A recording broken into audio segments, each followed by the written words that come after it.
Thank you, sir.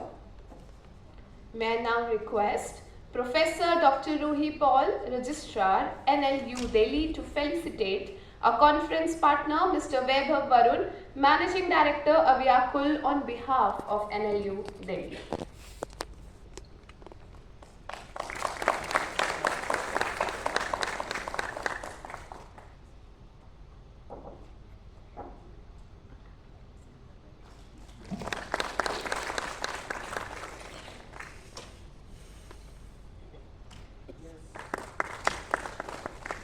A very heartfelt welcome to you, sir. Thank you.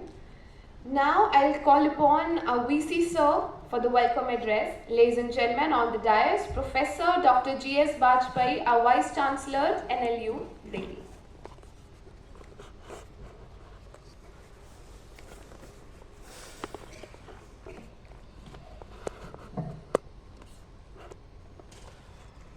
Namaskar, Honorable Mr. Justice Prashant Kumar Mishra ji, Chief Guest of this conference, Shri Vaibhav Varun, Managing Director of Aviakul Group, Professor Ruhi Paul, Registrar, NLU Delhi, delegates, scholar guests, and dear colleagues. It is my honor and privilege to extend a very warm welcome to Honorable Mr. Justice Prashant Kumar Mishra, Judge Supreme Court of India, for gracing us as the chief guest of this inaugural ceremony of the first International Conference on Aviation Law, being organized in collaboration with the 4th International Conference on Emerging Trends in the Aviation eAMRO industry. This two-day conference, jointly organized by NLU Delhi and Aviakul Group, marks a very important moment for both the legal and aviation sectors as we seek to engage in thoughtful and future-facing dialogue and bring academia and industry together. Little background, the manner in which we conceptualize this particular event in association with Aviakul Group, and our initial conversations took us to consider the fact that the aviation sector is undergoing a very profound transformation. As you can see, over the last decade, we have witnessed a rapid expansion in infrastructure, with operational airports increasing from 74 in the year 2014 to over 150 in 2024. And the government's vision to scale this number to 350 to 400 by 2047 reflects the scale of ambition driving this sector forward. And with this, India now ranked as the 3rd largest domestic aviation market globally after the United States of America and China.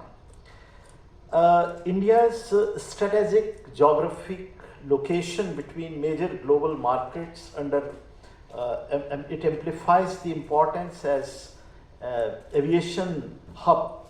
As a result, India's aviation sector is not only a key driver of economic growth, but also offers a wealth of investment and development opportunity for both domestic and international players.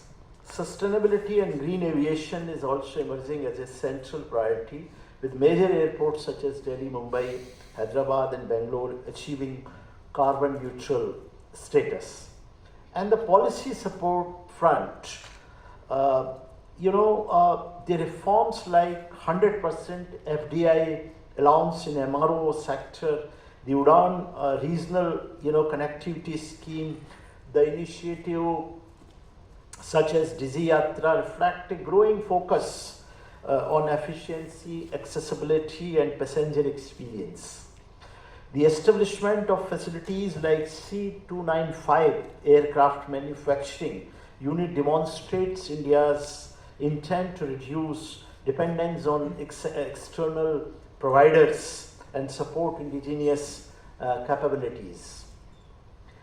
So as we witness the sector's remarkable transformation driven by advancements in infrastructure, expanded connectivity and a strong commitment to sustainability, we also see a variety of legal challenges coming into discussion. So if you see, recently the Bharatiya Vaibhav Adhiniyam 2014 has been introduced, and this landmark reform modernizes India's aviation regulatory framework, aligning it with global standards and positioning the country for continued growth and international competitiveness.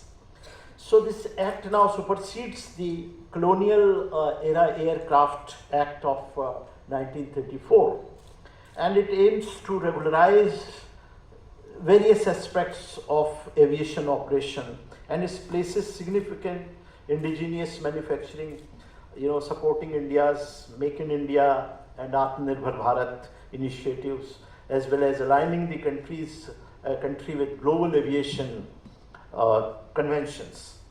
So these new laws not only open doors for a more robust infrastructure, but also strengthens India's role in the global aviation ecosystem. The primary objective of this conference is therefore to critically look at the evolving legal framework of aviation, because not many conversations are available as far as the legal challenges in the aviation sectors are concerned, and the reforms like the one we have seen in the form of Bharatiya Vaibhav Adhiniyam 2014, the protection of interest in aircraft object bill 2025. So India's aviation sector experiences unprecedented growth.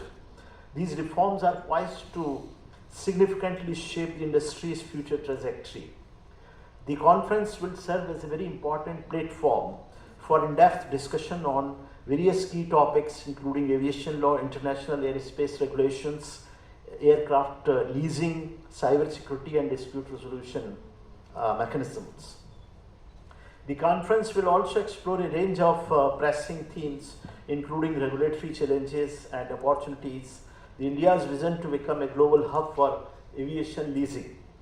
It also, at this university, the National Law University, Delhi, we are deeply committed to staying attuned to contemporary developments and contributing meaningfully to evolving legal ecosystem. As the pace of change accelerates across industries, it is imperative that the legal education not only keep up with the best of the best law schools in the world, because law school today must transform how we impart legal education by integrating research, fostering innovation, and encouraging entrepreneurship and embracing technology. And therefore, it's a very forward-looking, proposition to, conceptualize and contemplate about all those challenges and possible solutions in the field of aviation sector. In the industry presents here today, a large number of people, are representing various industrial units relevant to the aviation sector, and they are forming the part of various panels. This marks a very important development, and this interface between academia and the aviation industry marks a very important step forward. At NLU Delhi, we envision the establishment of a dedicated center offering specialized courses in aviation, arbitration, regulatory policy, and legal innovation, ensuring that our institution remains at the forefront of addressing the governance challenges and unlocking important opportunities in this sector. So the idea of setting up a dedicated center where we will seek the Aviakul inputs also, and we are taking up with the Ministry of Aviation also. The minister was supposed to be here today, but we are waiting, probably later today he will be with us. I have put recently a word to him, and my initial conversation in his office clearly indicate that he is also excited about the idea of setting up a dedicated center for research, consultancy, training in the field of aviation law. And perhaps this university will become a leading force in this particular direction, where the scholars inclined to pursue their research interest, capacity and dispute resolution areas and several other aspects pertaining to this sector would converge through that center in the space that we are likely to set up here. So once again, I extend a very warm welcome to all of you as we come together on this collaborative platform for critical engagement with the legal, regulatory and operational dimension of aviation in the ever-evolving global landscape. My sincere thanks again to Honorable Justice Prashant Mishra ji, who has been a great support to all of us, and he keeps the reputation of this university in a very high esteem. He has, I had a couple of occasions to talk to him about his possible visit to this university, and we are very happy today to have you in our midst. Sir, a big round of applause to Honorable Justice Prashant Mishra, who is a very avid interest taker in academic matters, and he has been the part of several universities he has been guiding, and I am looking forward his continued support to the National Law University Delhi as well. I again express my sincere thanks and gratitude to all of you, the representative of industry and also the different law firms, the students who are joining from different universities and colleges, and all the panelists who are going to be the part of this today's event. My sincere thanks, and I welcome you to this campus, and I wish you a very productive conversation pertaining to the industry, as you agree that there are not many such conferences which are devoted to this particular area. Therefore, it becomes very critical and useful for us to come out with a very concrete document as the ministry is asking from us, so that we can take it up as a part of our reform process with the government. So with these words, again, thank you so much for your gracious presence. Thank you one and all. MD Aviakul to deliver his opening remarks. We'll welcome Mr. Vaibhav.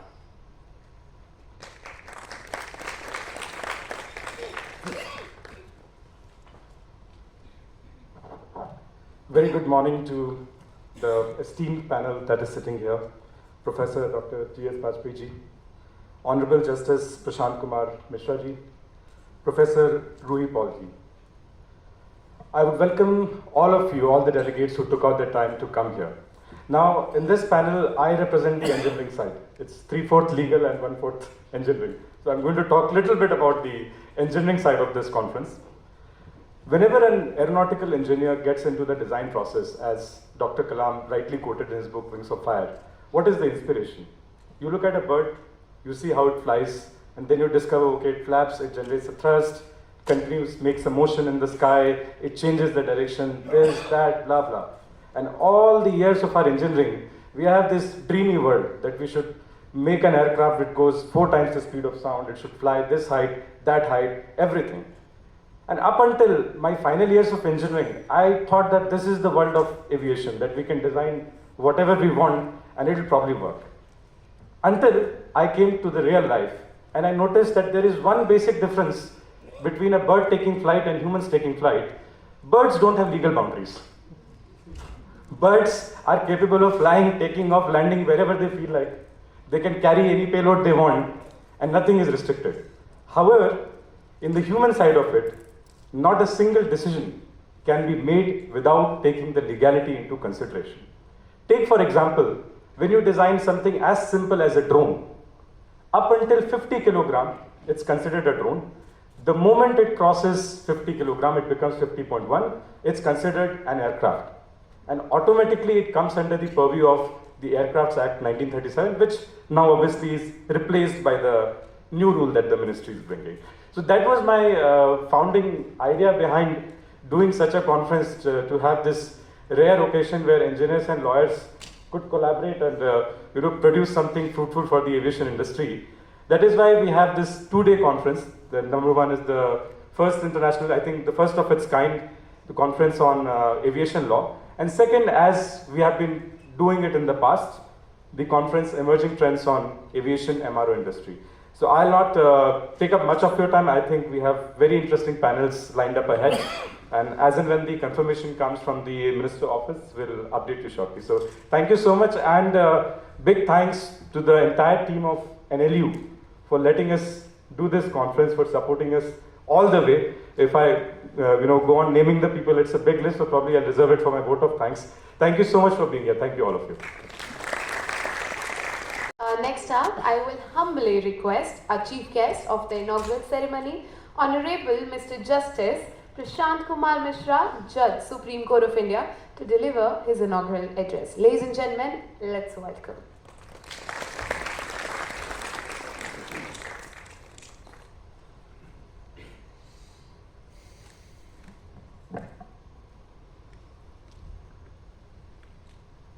Professor G.S. Bajpai, the Vice Chancellor of National Law Institute, Delhi. Mr. Vaibhav, Varun, the Managing Director, Aviakul Group of Companies. Professor Dr. Ruhi Paul, Registrar, NLU, Delhi. Dear participants, faculty members of NLU, Delhi, and ladies and gentlemen, a very warm good morning to all of you. And extremely delighted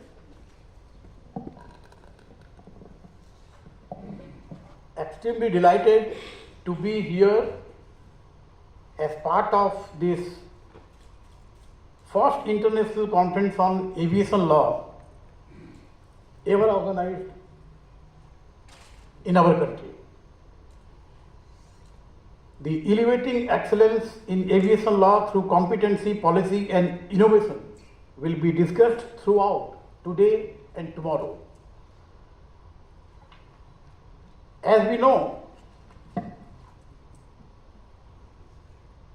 we are in the cusp of a huge aviation growth in our country. And as we gather here to deliberate on the current state and future direction of aviation law in India, I wish to share some reflections and explore the remarkable journey of the legal framework pertaining to aviation. Our nation's journey in aviation is a compelling narrative, one of remarkable progress and transformative change. The inauguration of the first commercial flight between Allahabad and Naidu in 1911 heralded the civil aviation sector in India. This pioneering milestone was followed by the introduction of scheduled air service in 1932 by Tata Airlines, which later became Air India, and the circle is full now. It has again become Air India. Whether Tata is Air India or Air India is Tata, we don't know. But both are one and the same, and that is how our aviation industry is progressing. There is great depth in the story of Tata becoming Air India and Air India becoming Tata, and both becoming one. Today, the aviation sector is one of India's fastest growing industries, encompassing scheduled air transport service, both domestic and international airlines, non-scheduled air transport service, chartered operators and air taxi operators, air cargo service, which includes air transportation of cargo and mail. Ambitious initiatives like Ude Desh Ka Aam Nagrik, UDAN, have propelled India's aviation sector, with the number of airports more than doubling from 74 in 2014 to 150 in 2023, and number is still counting. Today, India has emerged as the third largest domestic aviation market in the world. However, with this rapid growth comes an equally significant responsibility, ensuring that our legal system remains agile, effective, and responsive to the evolving needs of the industry. Mr. Varun was saying about the birds and the aircrafts and the difference, because birds don't have to deal with legal issues and aircrafts have to deal with legal issues, because aircraft deal with humans also. Whosoever deals with human has to be legal. Birds don't have to deal with legal. A robust and comprehensive legal framework is essential in aviation, as it ensures the safety of air travel, addresses consumer concerns, and regulates critical areas such as business operation, air safety standards, and international air navigation. Aviation law in India has been shaped by a mosaic of legislations, international conventions, and judicial interpretations. The Aircraft Act 1934 and Aircraft Rules 1937 established the regulatory regime in India. The Act and rules were intended to regulate manufacturing, possession, use, operation, sale, and import-export of aircrafts, as well as general parameters of flying and safety and registration of aircrafts. In the Indian legal landscape, the Aircraft Act has been followed by a range of legislations and rules addressing various aspects of aviation, including carriage by air, civil aviation requirements, aircraft security, drone rules, and the establishment of Airport Authority of India and Air Economic Regulatory Authority of India. India has made significant strides in harmonizing its national laws with international standards in the aviation sector. The country has aligned its regulatory framework with the guidelines of International Civil Aviation Organization (ICAO), ensuring a robust framework for safe and efficient air travel. A key development in this regard has been the recent enactment of the Bharatiya Vayu Adhiniyam 2024, which replaces the Aircraft Act of 1934. This new legislation marks a significant effort to modernize India's aviation laws, enhances safety and security, regulate matters of licensing, certification, and further align with international commitments. Furthermore, just recently, on 3rd April 2025, the Parliament has passed the Protection of Interest in Aircraft Objects Bill 2025. This bill is another significant milestone in aviation reform, as it aligns our laws with the global standards in aircraft leasing and financial ecosystem, building upon the Cape Town Convention of 2001. These developments demonstrate India's commitment to strengthening its aviation sector through regulatory reforms and international cooperation. It is my hope that this conference will further strengthen the deliberative process over the transformative progression of aviation law and its critical role in shaping the future of the aviation sector. Now we should dwell upon some judicial oversight over the subject on hand. The judiciary has played a vital role in upholding the rule of law within the aviation sector. Judicial oversight in aviation matters involves a delicate balancing act of safeguarding the public interest by ensuring rigorous standards of safety and accountability, and also creating an enabling environment that supports industry innovation and economic growth. The Indian judiciary has addressed a number of critical issues in the area of passenger rights, promoting fair business practices, and enforcing accountability. For instance, in Air India versus Nagesh Mirza, dealing with gender discrimination within our aviation industries, the regulation requiring mandatory requirement for air hostesses at age 35 and termination upon marriage were challenged on ground that these policies violate their fundamental rights under Article 14, 15 and 16. The court ruled that these provisions were arbitrary and discriminatory, particularly with regard to termination due to pregnancy or marriage. In Surinder Dogra versus CBI, the one authored by me, the Supreme Court upheld the conviction of a former traffic superintendent at Jammu Airport for forging an infant ticket into an adult ticket in 1997 for pecuniary gain. Despite his appeal, the court agreed with the lower court's finding, noting that the forged tickets were in this possession and bore his handwriting. Those were the days when the 3 or 4 foils, counterfoils were issued while issuing a ticket. And the counterfoils which was issued to the passenger were misused. Judicial decisions continue to play a critical role in fostering a regulatory environment that is transparent, accountable and fair. As the aviation industry faces new challenges driven by technological advances, economic shifts and global trends, the judiciary's role in ensuring a safe, efficient and equitable aviation sector will remain crucial. Looking ahead, it is essential that the law continues to evolve, providing robust oversight and ensures both passengers and the aviation industry are protected. The judiciary will undoubtedly remain a cornerstone in maintaining this balance, ensuring this sector continues to thrive with integrity and fairness.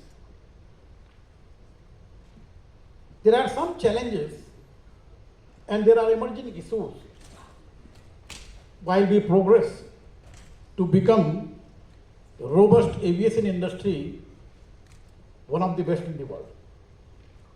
The first and foremost is in the arena of environmental sustainability. Climate change today has risen to the status of a planetary crisis. The aviation industry has to meet this challenge and strive to adopt greener practices. The boom in the sector must not lead to a growth in carbon footprint. The second is the technological advancement and cyber security. The growth in digital technologies and automated systems has changed the face of the aviation industry and airline operation. But these technological advances also create new challenges, particularly in cyber security, data protection, and ethical concerns arising due to use of AI and data analytics. Ensuring that our legal framework keeps pace with such technological innovations and appropriately balance safety and security whilst fostering innovation is essential for safeguarding both operational integrity and consumer interest. The third is dispute resolution and consumer protection. The increasing complexity of the aviation industry, driven by factors such as navigating diverse legal systems, rapid technological advancements, complex commercial relationships, and intricate contracts, has rendered dispute resolution a particularly challenging aspect of aviation law. Effective dispute resolution mechanisms are crucial to navigate these disputes. Alternative dispute resolution, or ADR, offers a promising solution, enabling faster resolutions and alleviating court burdens. I believe that the future of aviation law in India is bright, with continued collaboration between the judiciary, the legislature, and industry stakeholders. We can build a legal framework that not only meets the challenges of today, but also anticipates the need of tomorrow. The future of aviation law lies in our collective ability to adapt, reform, and inspire. It is important for law universities to build competence and skills in this nice field of law and establish dedicated centers to ensure policy contributions. National Law University has rightly taken this step by organizing this 2-day conference. As we reflect on the role of law in shaping the aviation industry, we must always also remember that our ultimate goal is justice. Aviation law is not simply about regulating an industry, but shaping the skies of the future. I look forward to the insightful sessions, groundbreaking research, and transformative collaborations that will emerge from this conference. The conference spreads for 2 days, today and tomorrow, and I was looking at the agenda and was happy to see the galaxy of the experts who are participating, and really very happily surprised to find that the participation and the stakeholders who are representing is such a wide variety, from law graduates to the professors, both within the country and outside the country, then partners of various law firms, then there are some pilots also they are participating. Journalists, senior aviation journalists are there, and the legal department of GMR Airport, and representative of Indian Women Pilots Association is there. And this shows how meticulously the organizers have planned the theme of the conference and its reach to address the issues which we are likely to face in the coming years. I congratulate the registrar, NLU Delhi, Honorable Vice Chancellor, NLU Delhi, and Mr. Varun in organizing this conference, and I hope this will be a path-breaking conference, and it will shape the inter-se relation between the legal framework and growth of aviation industry in India. And I wish all of you best of luck. Thank you. Inaugural session. I will invite the Registrar of the National Law University, Delhi. Let's welcome Professor Dr. Ruhi Paul. Good morning, honorable members on the dais, participants, faculty members, students, and dear guests. I'm very happy to propose a vote of thanks at the inaugural session of the first International Conference on Aviation Law, held alongside the 4th International Conference on Emerging Trends in Aviation and eMRO industry, which is organized at an opportune time for 2 reasons. First, the new act has been enacted, and secondly, this help us to promote the vision of the university to promote interdisciplinary research by bringing the legal professionals and the technical professionals of the engineering department together. At the outside, I express my deepest gratitude to Honorable Mr. Justice Prashant Kumar Mishra ji, Judge Supreme Court of India, for gracing us with his presence and for his inspiring address. His words have set the tone for the scholarly and policy-driven deliberations that will unfold over the next 2 days. I also thank our Vice Chancellor, Professor G.S. Bajpai, for his support and guidance in making this conference possible, and for his continued efforts to strengthen the academic framework at the National Law University, Delhi. I would also like to recognize Dr. Benjamin Scott, Assistant Professor at the Institute of Air and Space Law from the Leiden University, for his valuable academic input, which played an important role in shaping this conference. I take this opportunity to thank Shri Vaibhav Varun, Managing Director of Aviakul Group of Companies, and his team for being a vital industry partner in this journey towards integrating law, policy, and innovation in the aviation sector. I thank all the scholars, legal professionals, policymakers, and technical experts gathered here from across the globe for bringing your expertise to this platform. Your presence reaffirms our shared commitment to advancing the field of aviation law and addressing the emerging challenges in eMRO practices through a multidisciplinary lens. I would also like to acknowledge the efforts of Dr. Garima Tiwari, Dr. Khenkhod Lamar, and the other members of the organizing committee, also the team from Aviakul, the student volunteers, and our administrative staff, whose behind-the-scene dedication has made this event possible. I also acknowledge the contributions of our sponsors and the partners for their generous contribution and their support in organizing this international conference. I wish you the best to carry forward the momentum built today into the forthcoming sessions and ensure that this conference becomes not just a discussion space, but a catalyst for impactful change in the aviation law and policy. Thank you, one and all.